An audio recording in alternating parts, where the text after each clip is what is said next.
So welcome to this edition of our series called Living the Great Commission, Matthew 28:18-20 in real time. I'm Steve Kennedy of Cluj Christian Fellowship, and we're hosting this interview in partnership with Agnus Rádió. Today, I'm in conversation with Ralu Negrea of OSCER. Ralu, it's a pleasure to chat with you today, as always, but this time to talk about this exciting ministry that you're involved in. So as we begin, firstly, can you tell the listeners what the name of OSCER stands for and what your area of ministry is as an organization? Yes, hello.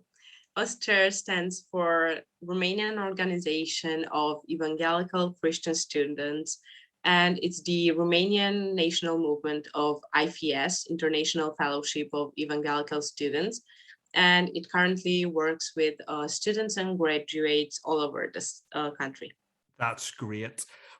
Before we dig a little bit deeper into the ministry of OSCER, can you tell us a bit about yourself, your background, and briefly your personal journey to this particular ministry? Sure. I came to Christ 3 years ago. Before that, I had a worldly life. I came from a non-Christian family. I wasn't brought up in the church. I had no other Christian relatives. Once I got to know Jesus, I was overwhelmed by the way that Christians are like a big family, that they love each person from the church, like their brother, sister, mother, daughter. For me, it was a kind of love and acceptance that I've never felt. And this is the love that made my heart long for people to come to know Christ. My good friend Delia, who lived with me for a year before I got married, used to go to OSCER before she came to Cluj. She kept telling me about this movement, this group, and it all started to make sense. I always knew I wanted to help people come to Christ, and this was my perfect opportunity. So let's turn the spotlight back to OSCER. I know that your work here in Cluj is, as you've said, part of the bigger organization throughout Romania. And before we come to Cluj itself, can you give us some of that background, context to the wider organization, maybe its history and its work? Yeah. So, as I said, there are currently 8 cities, and there is one group of international students in Bucharest. The history of OSCER officially starts in 1999, but students have been sharing the gospel in universities way before that, even during the communism. The organization is non-profit, apolitical, and interfaith, and it's based on the Christian principles of ethics and morals. We work alongside churches, but we are not dependent on one. We are the open arms of churches in Romanian universities. We strongly believe in sharing the gospel in our day-to-day life. It's not only for a preacher or during an event. Our vision is to see a national movement, to see Christian students being inspired and wanting to share Christ at their university, at their courses.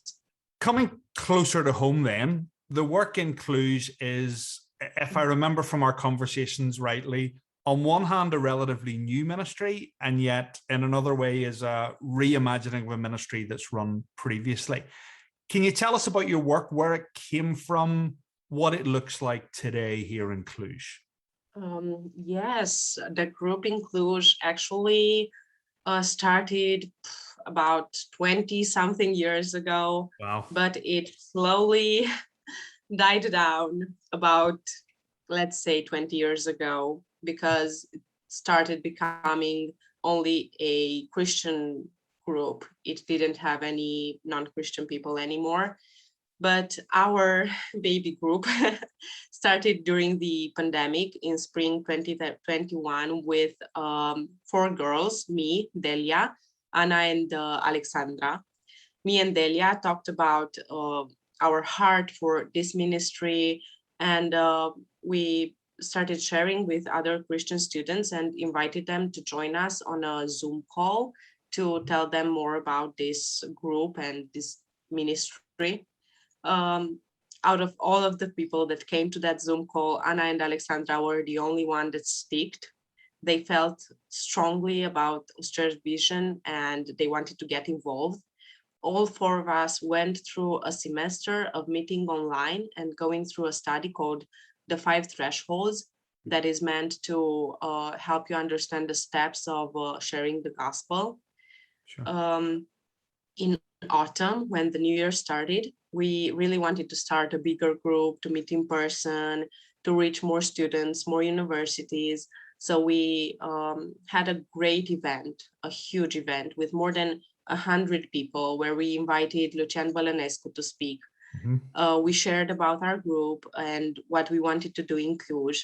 And this is how everything started to take shape. About 10 to 20 people out of the 100 started to come weekly at our meetings.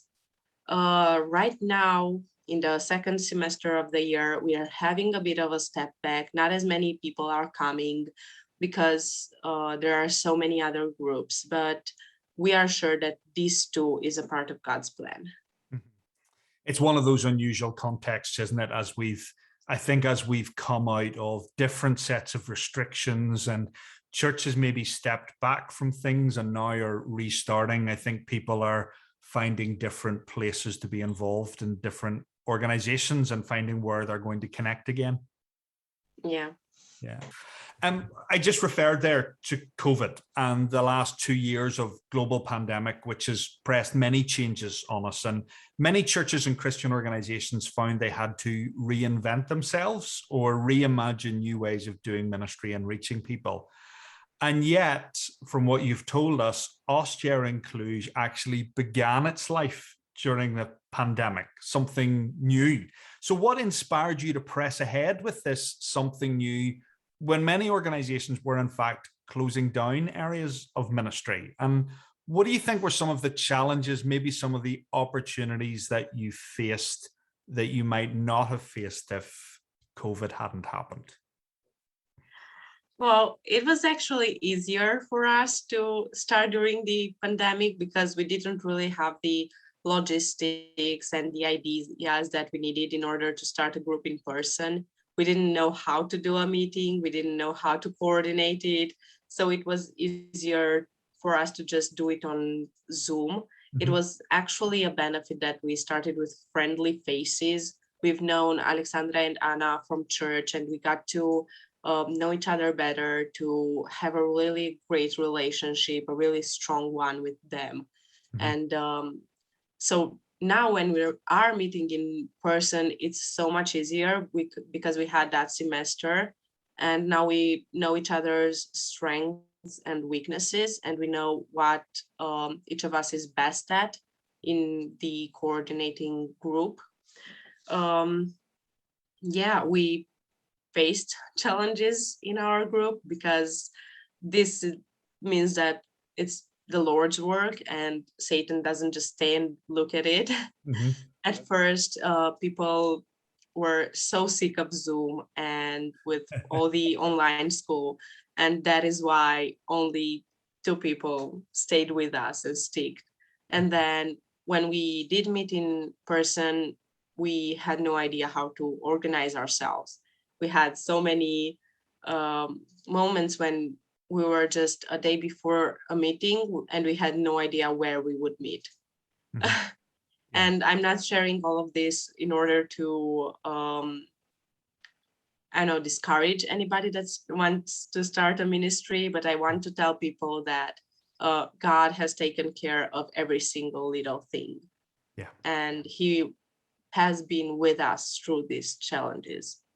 That's fantastic. And, I think as any time as we start a fledgling or a new ministry, that reminding ourselves that it is God's ministry and His work and He is undertaking for it. And it is all part of His plan, whatever shape it happens to take, I think is really important. Yes. As we mentioned earlier, this series of conversations is a reflection on the words of Jesus in Matthew 28, 18 to 20, often referred to as the Great Commission. Is there anything that resonates with you in particular from these words of Jesus, or do you have another verse or passage of scripture that refines or shapes your thinking around the need to be involved in mission? I really love these verses. They're actually the verses that come to my mind. They are the ones that the national coordinated quoted when she did the Zoom meeting to explain us what OSCER is. She said that an amazing thing is that Jesus didn't say bring people to church or bring people to evangelical events. He said go make disciples, which means that you have to do this as you go during your day-to-day life, in your daily activities. For us students, university is what takes up most of our times, and our classmates are the ones that we interact with the most.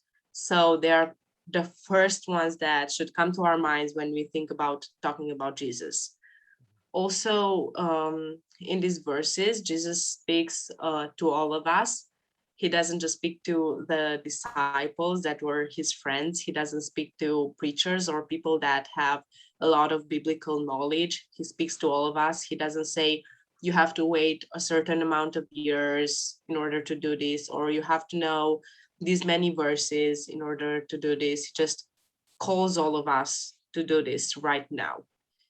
Um, this is basically what we try to encourage Christian people, Christian students to do, because all of them come with this worry that they don't know enough, they don't know what to say, they don't know how to say it. So they have this belief that preachers are the ones that should do the preaching, and everything else is just for them. But this is not true. And here comes OSCER trying to prepare these Christian students for these meaningful conversations.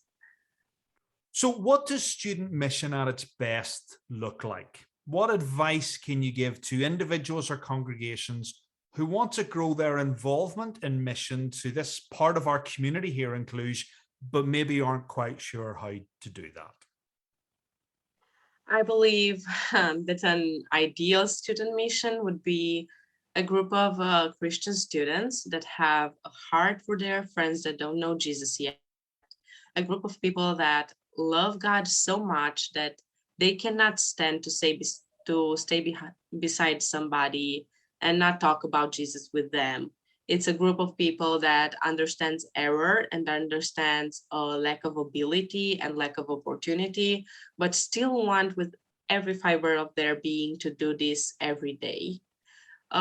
If I were to give an advice, it would be on two sides. It would be a relational side and then one about acknowledgement. And what do I mean by this is that I would encourage everybody that wants to do this mission to put a lot of effort into building lasting, meaningful relationships with the people around them. We always talk about our fellowship because it's such an important thing in our churches and in our youth groups and study groups. But also we need great relationships with our non-Christian friends. It's the basis of sharing the gospel because it's a process, and non-Christian people are just like us. They have their relational needs. And the other advice that I was talking about, acknowledgement, means that I would encourage people to shift their thinking, to stop thinking that they don't have enough information, they don't know enough about the Bible, they don't know enough history or whatever, and stop thinking that sharing the gospel is only for preachers and only for church programs or evangelical events, and start living and start believing that we have everything that we need in order to share the gospel. God has put in us everything, because otherwise he wouldn't have asked this of us. He wouldn't ask us to do something that he knows that we can't do. So just I would encourage people to go ahead and share their personal experience with God, because that will have a great impact. Finally, can you share an encouragement maybe a challenge that you're experiencing. I know you referred to some already in our conversation, but maybe an encouragement and a challenge you're experiencing, either personal or in your ministry, that might help listeners to be praying for you at this time. This is such a nice question. Thank you. Yes, as I said before in our conversation, we've had some challenges lately in our OSCER group with all these restrictions being lifted up. A lot of churches and youth groups and other Christian groups started or restarted their activity. And Christian people, especially young ones, are keen to go to these ones because it's way more comfortable and it's a safe environment. And there is also this belief in the back of our minds that having relationships and friendships with non-Christians would have a bad influence on us. Mm. So this is why for us, our group are not coming anymore because they don't have enough time because they go to all these other groups.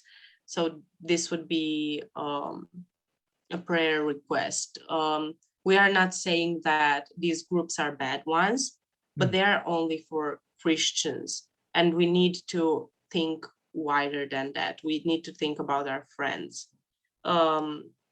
OSCER will never be a group where only Christian people can meet and have fun. It will always be a group that will have non-Christian people in its mind and will have all their activities based on this. So yeah, this is what we're going through. This is our prayer request. Yeah, well, look, certainly we will be praying for you, and we trust that other listeners will be praying for you as well in these coming weeks and months. Ralu, thank you so much for being part of this conversation, for speaking with us today, and may God bless you in your ministry and in your service. Thank you for having me.